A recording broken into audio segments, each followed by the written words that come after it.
My husband told me that if I wanted stability in our relationship, then I needed to make it happen, but I can't make it happen if he is burnt out and refusing to get a job when we are about to move for our 26th and 27th time in 10 years. This is part genuine request for perspective/opinions and part getting it off my chest. My husband, 36M, and I, 35F, have been married 10 years. We have a good marriage and have never faced any truly difficult times. It'll be difficult to explain everything that goes into this, but I'm happy to expound in the comments. Basically, the last decade has largely been focused on achieving financial independence.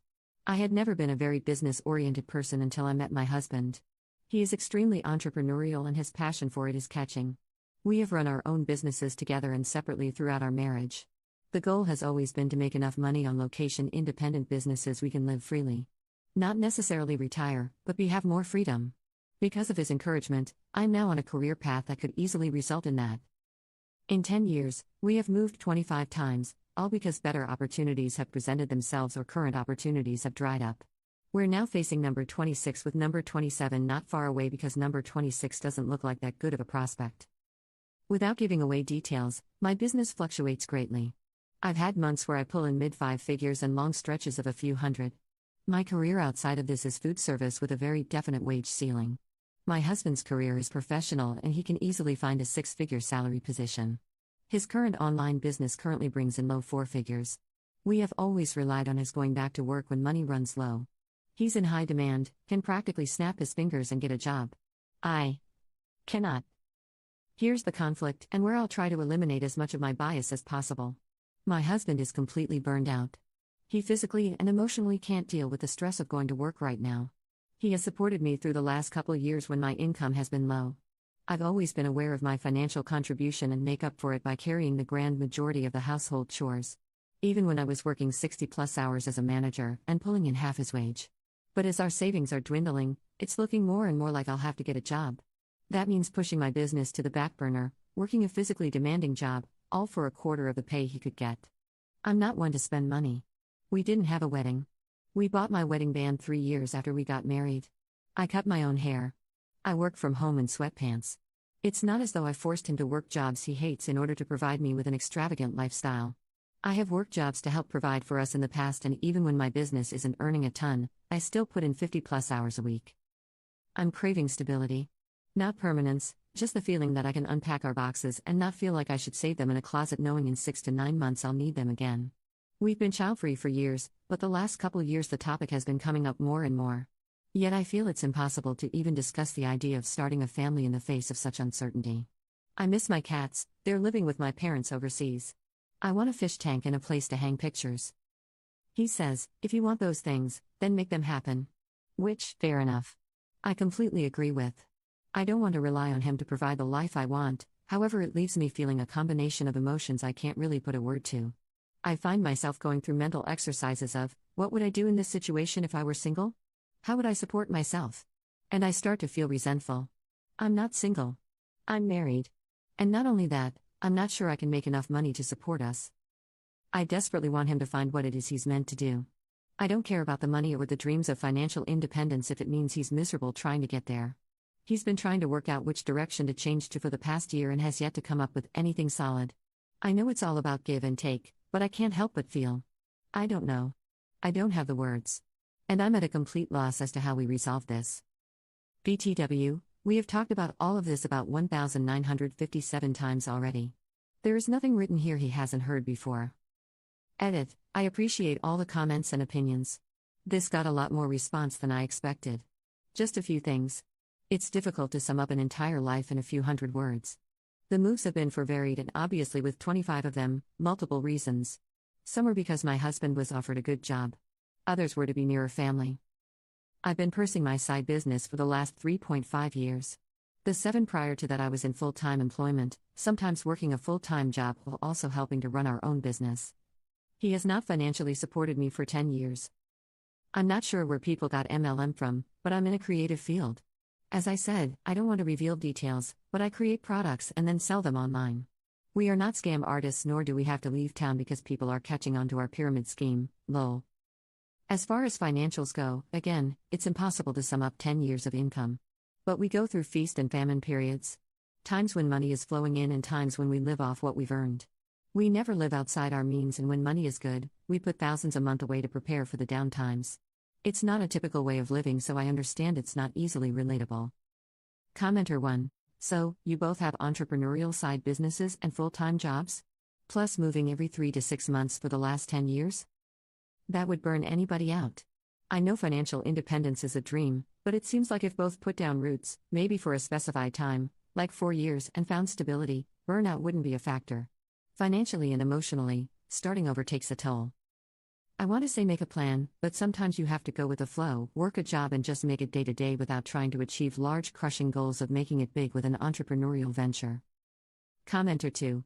If you're trying to reach financial independence based on location-independent businesses, why on earth do you have to move 25 times in 10 years? Why on earth are you moving for number 26 if you think you'll have to move again for number 27? It sounds to me like there is something wrong with how your husband is pursuing financial independence, and I'm worried that your husband is not so much entrepreneurial as chasing money schemes uphill and down dale. After 10 years of working on it, how close are you to your net worth goal? You sound very frugal. Surely after 10 years you have a solid nest egg, and are seeing that net worth start to grow through compound interest? Why do you say your savings are dwindling when his business brings in enough money to pay the bills? From a FI/RE perspective, this just doesn't add up. Even if this strategy really is working in a money sense, if you are sick of moving and long for stability, the strategy is not working for you or your marriage. I think your reaction to the current circumstances is about a bigger set of issues than just going back to work. You sound like you're at the end of your rope with a lot of things: moving, housework, children, and going back to low ROI work is the last straw. As others have said, your husband needs to treat his burnout. You sound burned out too. You both need to take a step back and look at your plans and lifestyle, through marriage counseling, financial advice, whatever will help you review with clear eyes and get on the same page. Your current plans and lifestyle are clearly not working for either of you. Update 1, 10 months later. I'm writing partly to sort all this out in my head and partly for outside perspectives. I don't even know what to think anymore. Again, I'm happy to explain any details that need fleshing out if it helps. I'll try to be concise, and I truly appreciate you reading. 9 months ago, I posted asking for help about my frustration with going back to work after my husband burned out in his career, previous post in my history. For the sake of anonymity, I try to be vague with the details, and many thought our work was on the dodgy side. I don't care about keeping it anonymous. All these factors are relevant. I'm an author, I self-published books and made a decent living doing it for several years. My husband is a software developer and mainly buys existing online companies and fixes them up to sell. When that's not working, he tries to work a normal 9 to 5, but typically lasts no more than 6 months. His last attempt was 1 day. My career before this was in the food industry, which means bad pay, long hours, and very sore feet. I got a job that pays 95% of the bills, the rest is covered by savings. Yeah, I'd rather be working for myself, but I like it. I'm good at it. It's the first time I actually enjoy going to work. For the last few months, I've been slowly changing, and it feels like my husband and I are drifting apart. At first I thought it was a natural phase. Things will definitely feel different compared to working under the same roof all day and night. Now, I don't know. From the previous thread, he says, if you want those things, then make them happen. Which, fair enough. I completely agree with. I don't want to rely on him to provide the life I want, however it leaves me feeling a combination of emotions I can't really put a word to. I find myself going through mental exercises of, what would I do in this situation if I were single? How would I support myself? And I start to feel resentful. I'm not single. I'm married. And not only that, I'm not sure I can make enough money to support us. I am making enough money to support us, and it feels good. It's given me confidence in a way I haven't had before. But, it's also made something glaringly obvious in our relationship. We disagree on just about everything, and we have very little in common. I'm happy to work on my writing on the side while I work. He thinks I've given up on our dream and have settled for a world, the 9 to 5, MF world, he is loath to spend time in. He sold his business and is still figuring out what he wants to do next. I want to buy a flat in the city. He wants to move to the country, or use our savings to travel or live remotely. I want to settle for a while and make friends. He thinks there's plenty of time for that in the future. I want to make our home cozy and put up decorations like photos and artwork. While he likes it, he thinks of it all as just pointless stuff we shouldn't waste money on. I could go on, but you get it. It feels like literally everything I like, he hates. I've also realized that most of the moves, most of the big decisions were things I went along with. I'm not saying he bullied me or anything, just that I didn't feel too strongly one way or the other, so tended to go with what he wanted. Of course, we talked about it, but it rarely was me pulling in the bulk of the income, so I didn't feel like I had much of a say. Now I feel strongly about a life direction and have the ability to make it happen, and I feel guilty? He says I've changed, that he's the same as he's been, wants the same things he's always wanted. This is me altering the situation, which I agree with. But it's not like it's this massive bait and switch plan. Our entire marriage I've talked about settling down. I'm rambling. Here's the way I see it. We both love each other and genuinely want to make the other happy, which is why over 10 years, we've both compromised on choices that go against what we individually want. He goes to work for a little while so I can have a semi-stable home. I bounce around the world with him so he can discover himself and his career. But our tolerance for these periods have become too short to manage. He physically can't work for another person. I want to scream when I think about packing up my stuff and starting over again. Have we just spent so much of our marriage being distracted by the exciting newness of moving and pushing for financial independence, we didn't notice how little we have in common otherwise? I can't help but feel like this is on me, not my fault, per se, but on my shoulders. I'm the one rocking the status quo, and if I want things to balance out, it's up to me to adjust my expectations. Commenter: You guys sound super incompatible. Is this really the man who you imagine building the life you want with? If you want a chance to keep this marriage afloat, I'd seriously consider couples counseling to see if you can find compromises here that both of you can agree to. If you can't find those compromises, then you should seriously consider moving on. Yeah, I want to continue my life with him. I love him, I like him. We do enjoy each other's company. I really think these problems are probably for a professional. Update 2, 7 years later. I was recently cleaning out my bookmarks and found this old throwaway, and obviously the 2 posts I made with it. I'm not sure why now, but I feel compelled to write a follow-up. Maybe it'll give people the bravery to change, or at least an example of how sticking with what you know isn't always the best choice.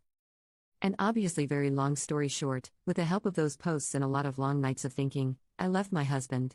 In fact, it took him going away for a long weekend to realize how much happier and at peace I felt without him around.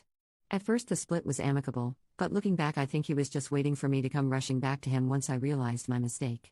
When that didn't happen and he could see I was actually serious about building a new life for myself, a switch flipped. We only spoke when he needed something from me, and eventually that stopped too. Enough about him. I'm now 42, happier and healthier and more satisfied than I've been my whole life. I picked me, and that was the best choice I could have ever made. I lived alone for the first time, and my God, the peace of having my own space. Unrivaled. I ended up staying in that apartment for 5 years, not a moving box in sight. I put art on the walls, I knew my neighbors. I made a home. I grew my career and went back to school. Made friends, built a little community. I've done a ton of therapy and realized that the abusive patterns my parents created in childhood were just repeating with my ex. I fell in love, a real love, a supportive love that encourages growth and security. I'm doing new work that helps people and is so much more than just chasing money. All of those things have created a life that's more rewarding than I ever thought possible for myself. I've gone through some really bad times too: illness, cancer scares, loss. But I have no idea how I would have come out the other side without the community I built around me. Even something as simple as people at your local coffee shop recognizing you is a comfort after feeling adrift and alone for so long. Anyway, if I were to respond to myself from 7 years ago, this is what I would say. Leave the loser. He doesn't care about you, never did. He only cares about what you can do for him, and now that you aren't serving him, well, just go. You are capable of doing difficult things, and you are worthy of the work it takes to accomplish them. Trust your abilities, trust your gut, it's been screaming at you for years now, honey. Life can be so much more than you've experienced, but you have to make it happen for yourself. Commenter 1. This is as close to fairy tale ending as this world provides. I'm so happy for you. Commenter 2. I got halfway through the first post and was already side-eyeing the husband. 25 moves in 10 years, all chasing better opportunities? He can snap his fingers and immediately get a highly paid job anytime he wants, but hates working for other people? That's not being a business-oriented, highly driven entrepreneur, that's chasing the new shiny thing and discovering that it's not as fun as it looked, over and over and over again.